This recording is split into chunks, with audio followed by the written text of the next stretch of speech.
से कैंसिल बियाह हो गया। कोरोना से कैंसिल बियाह हो गया।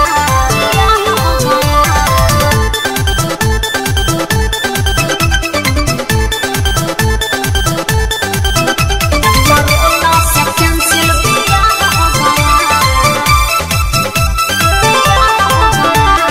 रोवत मनवा सोचल सपनवा कहिया ले होई साकार हो। बढ़ता देहिया खोजे सनेहिया सहल न जाता व्यवहार हो। कोरोना से कैंसिल बियाह हो। रोवत मनवा सोचल सपनवा कहिया ले होई साकार हो।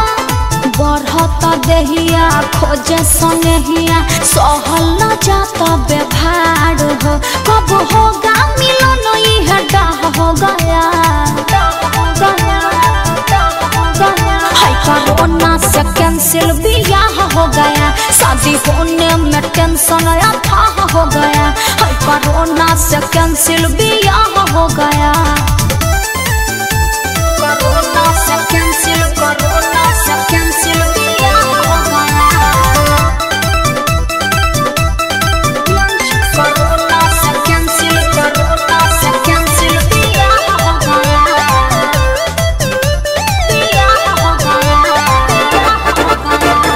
हे भगवान ले लो न जान अब न सहत दूरी।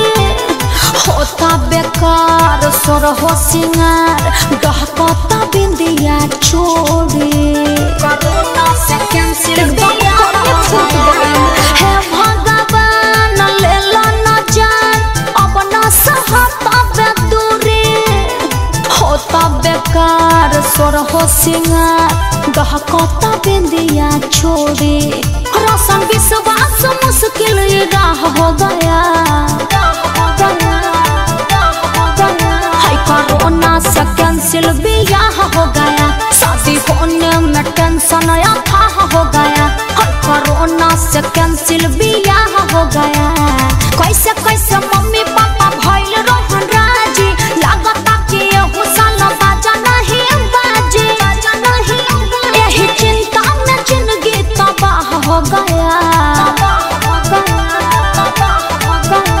कोरोना से कैंसिल बियाह हो गया।